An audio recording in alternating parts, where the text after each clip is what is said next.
Hello, it's a pleasure to make your acquaintance and welcome to my 5.2 Abyss guide. I saw quite a few people and friends struggling with this Abyss, and so I wanted to gather a bunch of information to make some tips, tricks, and guides to help people 36 star this Abyss. A little disclaimer at the start, we're only going to look at floor 12 because that's the hardest. On top of that, if I have any information wrong, or you think of some more advice yourself or questions, feel free to put it in the comments below. With that out of the way, let's get into things. First of all, let's take a look at the Abyss Blessing because that has the potential to affect your whole run. This Abyss Blessing, you're getting 20% shield strength, which is just going to make any shield you use stronger, and while you're shielded, every 5 seconds when you deal damage to an enemy, you'll do a shockwave of damage that does 25,000 true damage. This will hit the enemy that you're damaging and any enemies in a nearby area. This is something that you can make use of if you're using a shielder, but you shouldn't feel forced to do. Of course, the featured characters on the banners, Zhongli and Citlali, are going to be very helpful for that. Kirara's great in Hyper Bloom and Spread and Aggravate. Layla, and especially C1 Beta, who I think goes a bit unnoticed, will generate a shield on her skill and her burst. Any Geo characters, when they create crystallizers and you pick them up, will just give you shields anyway, so it's definitely worth noting. Lastly, a tip that I think will hopefully set the tone for this kind of video is that if you're running a Geo character on the first side and you create a crystallize at the end of the side and you transition over to the second side, sometimes there's still a crystallize lying around. You can go pick that up and scam some benefit from the Abyss Blessing for some extra damage. Okay, now we've been over the blessing, let's take a look at the chambers. Chamber 1 is deceptively hard. I think it's the hardest chamber of all three. It has a crazy high health pool, the highest health pool we've ever seen in Abyss, and first side should take you more than a second. So let's take a look at side 1. General recommendations for side 1, and when I'm talking about recommendations, these are things that I encourage you to do but are not necessary for clearing the chamber, is that not to use pyro, because there's a lot of enemies with pyro resistance in this chamber. But of course, if you have a pyro character that you've invested a lot into, maybe constellations and weapons, or secondly, you have the circumstances to mitigate the recommendation, so you have a lot of resistant shred for the high resistance enemy, then you can just ignore what I'm saying and do what you want to. Secondly, AoE damage is good. Most of the time during this chamber, you're going to be fighting 2 enemies at the same time. You can get most of them to group very closely together. So if you can hit 2 enemies with an ability, you're doing double the damage. This means characters like Zhao and Nilo can capitalize on this more than someone like Chasker or Yoimiya. First 2 enemies you're going to be facing are 2 avatars of lava, otherwise known as flaming turds. You can group these enemies quite efficiently by moving away from them, and in an ideal circumstance, both of them will dig underground to get to you and pop up right underneath you. You can then iframe this by dashing or using your burst to avoid the damage, and they will appear both really close together. But the benefit of this is that it's right at the start of the chamber, so you can run away, wait for them to move. If for some reason only one of them moves and not the other, you just reset and you've only wasted 5 seconds, not half the chamber. Now that they've moved near you, you do as much damage as you can, and sometimes they will move away. You have really 2 ways of dealing with it. One, you can simply move to the side of the nearest one. Really, the graphic shows this better, so that the one that's further away will naturally move towards you and group with the other. Or secondly, you can stagger them and cancel their animation. You can stagger them in quite a few ways, but some of the easiest are applying Electro to them. Because they self-infuse with Pyro, applying Electro creates an overload, and overload has a little bit of a knockback, staggering them.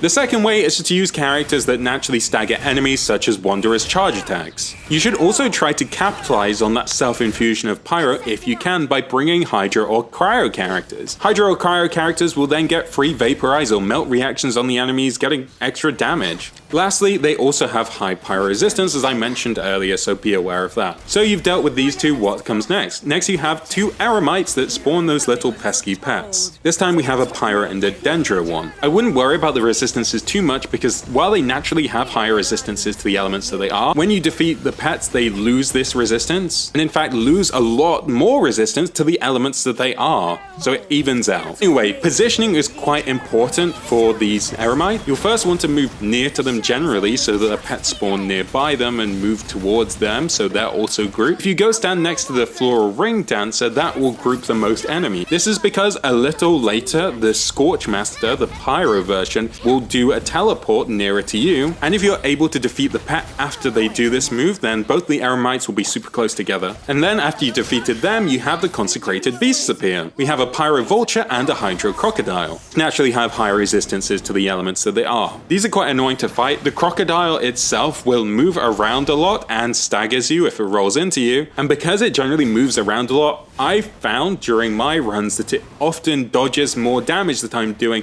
and so takes less damage than the vulture. And because of this, I chase around the crocodile doing damage to it. I found this helps because the vulture will then also chase you, meaning you can hit both of them more easily. After enough time, each consecrated beast will perform an attack where they summon a small node. If you apply enough elements to this node, you'll break it, and just like the Eremites, the enemy will have its resistances lowered and become immobile for a short while. I found this normally happens with the vulture first and around the time that I'm finishing the first side. It's another reason to focus down the crocodile because the vulture will take a large chunk of damage from this. Sometimes if you are staggering these enemies, you can stagger them out of these special attacks that spawn the node, so that's something to note. And so hopefully with at least a minute to spare, you finish this side. Okay, let's take a look at the second side then. The second side, most enemies have higher electro resistance and all of the enemies have high geo resistance. First we have 2 geo bishops. If you move away a little bit from these geo bishops, both of them will perform 2 jumps to get close to you, which is very nice for grouping them. During this time you can do damage, and once you've gotten them to 40% HP, they will start performing an animation that locks them in place while they absorb an element. That's about all there is to them. Just hit them, kill them,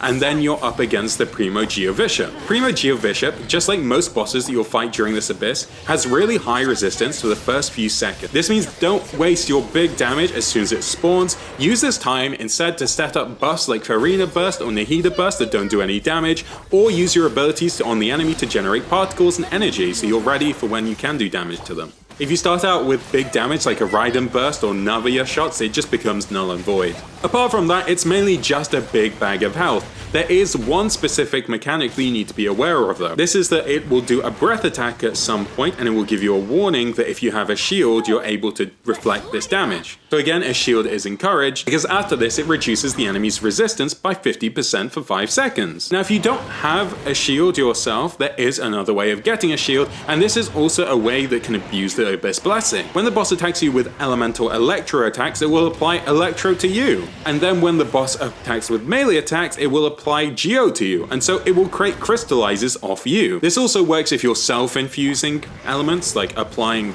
Hydro to yourself through Barbara's skill, or applying Pyro to yourself through Bennett's burst. You can then leave these crystallizers around for a little while to pick them up when the boss is about to do its breath attack, or you can just pick them up and use them for the Abyss Blessing. Something important to note for all of the bosses in this Abyss is that you can practice them in the overworld. I don't see people doing this, probably because it's not very fun, but if you're not sure how the mechanics work exactly, go fight them in the overworld. Keep in mind that their health pools will be slightly different, and some of the mechanics might be a bit harder, like them having bigger shields in the Abyss, but it's still a good starting point. Okay, on to Chamber 2. Chamber 2 is very single target, which more than saying single target teams do well, it simply means that teams that normally do well in AoE won't perform as well here. Nilo will only have one enemy to generate blooms off, and so won't be able to do as much damage. Second, this chamber, unlike the first, has some very awkward restrictions to it and not just suggestions, meaning you're going to need to take specific characters to solve the problems in these chambers. But if you are able to solve those problems, this should be the easiest chamber to complete out of all 3. Let's talk about one of those annoying restrictions. On the first chamber, you're facing the Tyrant. This is probably the most annoying and my most disliked boss I've ever faced in the Abyss. Just like I mentioned earlier, this boss for the first few seconds has really high resistances, so don't try to do your damage there. But unfortunately, you also can't really do setups. You can collect energy, but that's because as soon as those first couple of seconds have gone by,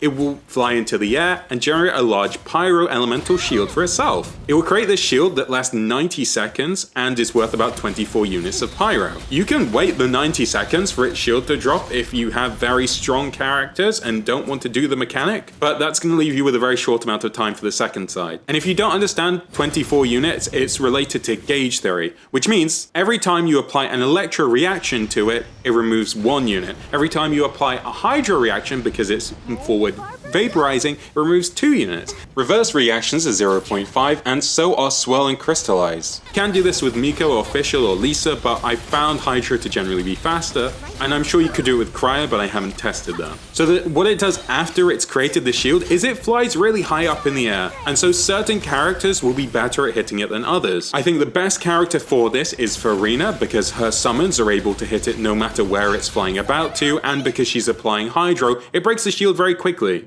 but most characters won't be able to hit it with attacks for a little while. That's because of the next attacks it's going to do. So first of all, it will do a shower of feathers around you, which you can dodge quite easily by walking slowly, and then it will fire 2 pyro feathers down, each which create little nodes of 2 units of pyro. One will be shot at your location and one will be shot in the direction you're facing. If you move to the edge of the arena, that means they're generally closer together. If you destroy one feather, it will dive over to the other feather that still remains. And if you break both of them, it will fly near you. Hydro Catalyst with instant cast abilities rather than projectiles, like Nervalet or Mona, can just break these super easily. And if you break one and wait for it to fly down to the second one, once it's flown down to the second one, you can then break that second one and have extra time to hit it to break its shield. Once you've broken those 2 feathers, a lot more abilities are able to hit it. For example, Oz Coordinated Attack, Ayato Slashes, Nervalet's Beam. If you're really looking to do this fast, one of the best characters I found for doing this is Venti. Just because Venti Burst can still reach it when it's really high in the X, it flies directly up initially. And so if you wait a few seconds, use Venti Burst, and then make sure to apply some Hydro so that Venti Burst infuses with the Hydro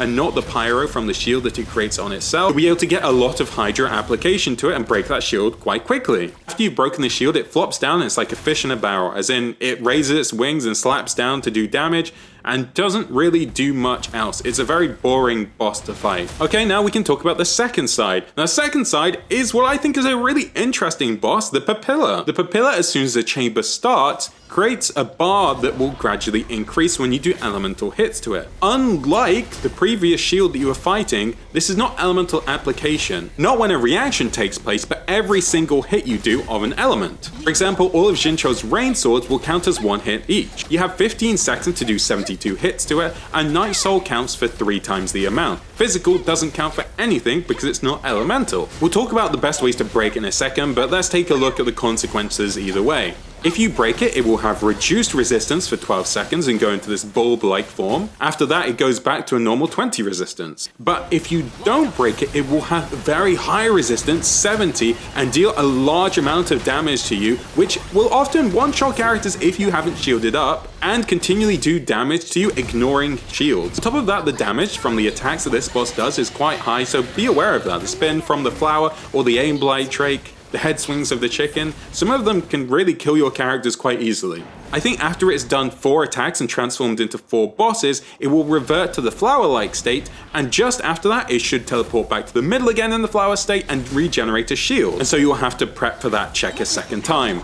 I've done quite a lot of testing, so let's get into ways that are good for dealing with this shield. First of all, I'll go through characters that can deal with it well, and then we'll go through reactions, because both of them count as elemental hit. Of course, we have Natlan characters will be good at it. Maybe not Jelanan as much, because the amount of time that she can apply Night Soul hits is very short, unless you're playing DPS Jelanan. But characters like Auroron, Kinich, Chaska are really good at it. Chaska's skill lasts about 12 seconds and does 4 charge attacks. Those 4 charge attacks have 6 shots each, so 24, and each one of those hits counts for 3 points. 3 times 24 is 72, so Chaska can just break it on her own. Any characters that apply a lot of hits or generally do a lot of off-field damage are going to be really good. Fischl C6 is very useful because of the coordinated attack. Jincho, especially with his C1, generates a lot of rain swords, and so does Yelan, especially at C2. Lynette, Collei, there's a lot of characters. I'll list some more interesting ones later, but first let's have a look at reactions and how they work with this. Some reactions apply elemental hits and some more than others. For example, burning is one of the best reactions for dealing with this boss. Just because burning continually applies little ticks of damage while there's enough Dendro and Pyro on the enemy. Just with Nahida and Bennett, you can nearly break the shield on its own. This means obviously Kinich and Emily are very good for dealing with this, but if you're using someone like Adokino and you're having trouble breaking the shield, you can just bring a character like Collei, which everyone has. You use her burst to proc burning, and her burst generates a good amount of hits as well, and hopefully that helps you break the shield a lot faster. Hyper Bloom, each of those Hyper Blooms that you trigger also counts as a hit, and Electro Charge also has a lot of ticks that helps with that, especially because Auroron synergizes with that, who's going to be applying Night Soul damage anyway. Lastly, some others that I found that were of note. Venti, his infused burst does about 2/3 of it on its own. If you on-field Sayu, which I'm not saying is a good build, then she can do it almost all on her own as long as she's infused with an element. Dory is surprisingly good if you use the tether from her burst between you and the enemy. Lisa and Lynette's bursts are quite good, and you can on-field Lynette for some more application. Talking about on-field, Tainari and Ningguang themselves had a lot of hits with their abilities, and surprisingly, Zhongli Microwave isn't as bad as you'd think it would be. If you have 3 constructs and they're resonating, that's a lot of hits. The problem is setting that up. On the other hand, something that's bad that won't work well is something like Raiden's skill. Because it's technically counted as a shield, it seems to not trigger while you're doing damage to it. Hopefully that gives you some ideas of the kind of characters you want to use to break this. If you're not sure whether something will work as well as you expect, go test it in the overworld. Keep in mind this shield, it does require less to break in the overworld, but it's still a very good way of getting an idea of what's better and what's worse. Okay, so we've dealt with Chamber 2. Let's go on to Chamber 3. Chamber 3 again is single target. That's all the notes for this really. Both of the bosses are older enemies, and on side 1 we have the Wolf Lord. Just like all the others, the Wolf Lord is immune for the first few seconds, blah blah blah. If you knock it down, it's immobile for a couple of seconds and you can do a good amount of damage to it. There is a way you can manipulate its actions, but we'll go over that later. First of all, when you get it down to 70% health or below, and then it flies up in the air, it will start its shielding mechanic, where it summons 3 skulls around the arena. 1 will end up in the direction it's facing, and 2 at the other thirds. The skulls, surprisingly, work like the papilla that we faced in Chamber 2, and that you will need 38 instances of elemental damage to break them, though it works slightly differently with the thing that it's weak to. This is weak to geo application, not just geo damage, geo application, so like an elemental shield. Each of the applications of the geo element will count for 13 points, so about a third of the health. So 3 applications deal with it very quickly. You can get around this by just having a good amount of application, but keep in mind that damaging these things will not give you energy particles like the papilla. Here's an example from the 4-star run that I completed, where I used Kolei's burst for the first, I used Kuki and Kirara's for the second, and Jincho's rain sword for the third. On top of that, I also had Kolei's skill going and Kuki's skill going, which gave me enough application between them. Now let's talk about the 70% HP. If you don't want to or can't break the skulls that it summons, and you want to use a team without Geo in, if you do a good amount of burst damage, then there is another way you can get around it. Damage it down to just above 70 HP, which is near the E in the title in its name. Look, I'll mark it. This is because you don't want it to trigger its shield state. What you do is you wait for it to start another animation. You can wait for it to just start its breath attack and start doing it then, and you'll have the whole of the breath attack to do as much damage as you can to hopefully get it down from 70 to 0. Or you can wait for your cooldowns to come up, set up some buffs, and if you're lucky, the next attack will be another breath attack. Then you do all of your damage during the second breath attack, and if it does do the second breath attack, it always follows it up with a tail sweep. And hopefully, this large amount of time will be enough time to defeat it before it starts shielding up. Okay, that's the Wolf Lord dealt with. Onto side 2, we're facing the Aeon Blight Drake. This is a very simple boss. Just like all of the others, it has big resistance to the start, then it will ascend into the air and have higher resistances. The easiest way to deal with it is to shoot each engine on the wing with a bow, or you can hit the node in its chest. The Aeon Blight Drake can be knocked down in a number of creative ways. You can use Kenich's skill to hit the middle of its chest, Alhaitham's dash, Wanderer's dash to generate the projectiles can hit the wings and knock it down, Farina's minions can hit it and knock it down. After a couple of attacks, it will start an animation where it's absorbing the element that it's taken the most damage to. During this time, its face will glow. Hit it in the face with any ability, and its resistances will get lowered for a couple of seconds, and you can keep doing damage to it. Oh, I forgot to talk about the resistances this boss has. Because it's an automaton, it has higher resistances, even when it's been weakened to physical damage, so I wouldn't recommend using that. So we've had a look at all the chambers. Let's look at the recommendations and the restrictions to see what kind of teams we can formulate. Shielders are good for both sides because of the Abyss Blessing. Looking in order for side 1, you probably don't want Pyro because the high resistance is in chamber 1. You'll want something with Hydro, ideally, maybe Electro, possibly Cryo for the second chamber. And you either need really high damage, elemental application, or Geo for the third chamber. So, of course, Zhongli is going to be good here because you want Geo and you want a shielder. Jillian's also pretty good because she provides Geo and will generate crystallizers. Farina is great for the middle boss, so you're ending up with Jelanin and Farina, which is a very popular pair. And because you're running Farina, Nivelette is normally good, but I'm just listing popular characters now. You can create your own teams from these requirements. The last note is you'll want the characters that are okay in single target and multi-target. But that's if you're doing all the chambers at the same time. Looking at them in order, almost all of them will want single target. From the first chamber, you probably won't want geo damage and you probably won't want electro damage. From the middle chamber, you need something with a lot of hits. There's lots of constraints that I listed earlier. Burning is great, Hyper Bloom, bringing Fischl or Jinchou. And for the last chamber, you need a bow user and not physical. Or if not a bow user, at least some way to knock down the Aeon Blight Drake. I could make specific team recommendations, but I feel I'd just be suggesting popular things. So from the information I've given you here, I'm sure you can work something out yourself. On top of that, if you're thinking about running a specific team and want to know what's the best way to play them, there is a lot of people on YouTube who upload their own runs. Go look at those for some advice if you need to. Hopefully, all of that advice helps you clear, or at least was fun and informative. Either way, best of luck with the Abyss, and if you like this, let me know or subscribe. Anyway, all the best, thank you very much, bye bye!